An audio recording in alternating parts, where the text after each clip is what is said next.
Јас најавив и сакам да го слушнам господинот Стојанчо Ангелов, кој што се разбира директор на Центарот за управување со кризи. Господин Ангелов, добро утро. Добро утро.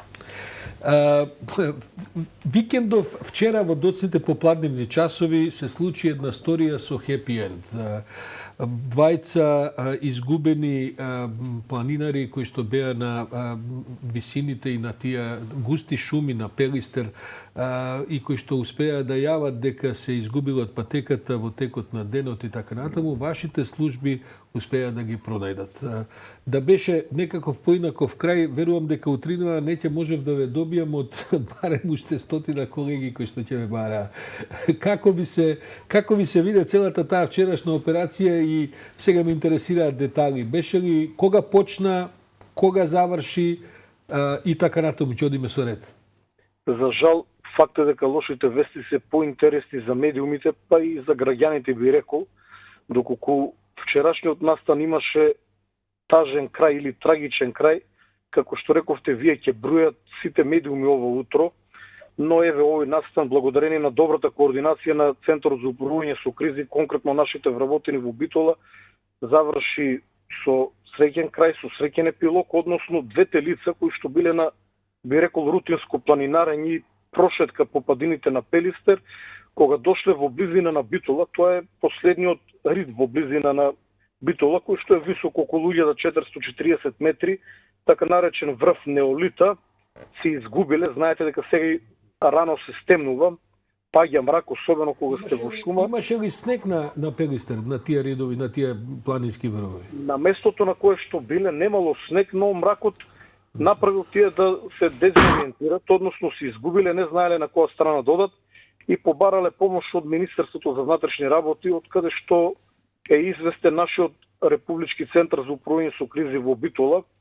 Дежурните ја известија целата хиерархија, вклучително и мене, бидејќи очекувам за вакви настани секогаш да бидам известен, и потоа ги известија од страна на нашите вработени, беше известена Дирекцијата за заштита и спасување, која што има договор со одредени категории на граѓани за спасување, и од страна на ДЗС е упатен само еден планинар кој што се упатил кон местото каде што биле овие луѓе, но воедно нашите служби ја известили и горската служба од Битола, која што со две лица со теренско возило се упатила кон местото каде што биле лицата, за да биде малку покомплицирана состојбата. Луѓето, користејќи ги мобилните, претпоставам за да го осветлуваат патот, ги истрошиле батериите, поради што нивното пронаоѓање беше малку оттежнато, но како и да е, релативно брзо двајцата планинари беа пронајдени. Постари или помлади планинари? На која возраст?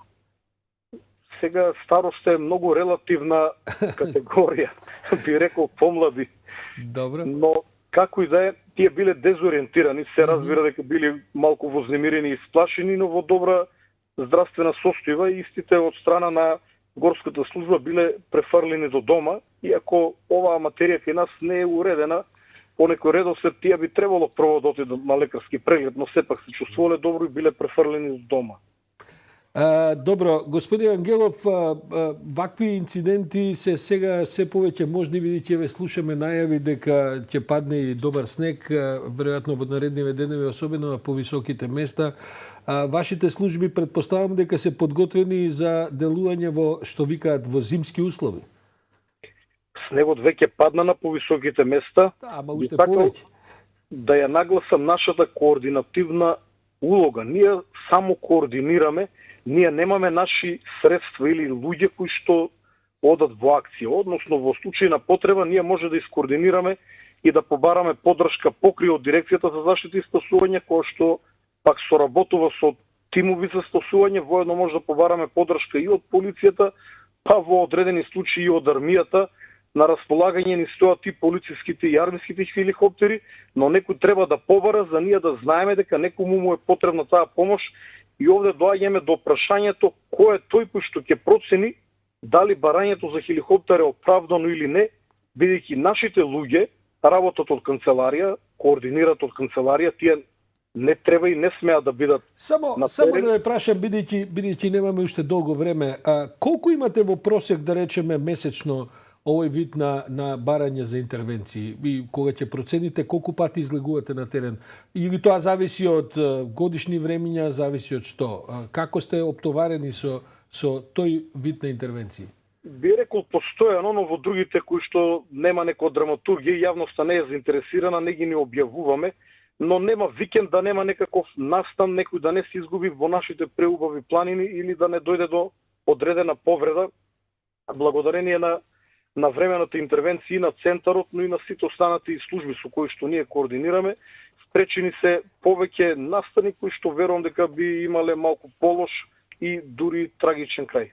Стојанче Ангелов, директор на Центарот за управување со кризи, благодариме за оваа хепи енд сторија ова утро во утренски брифинг. Благодарам.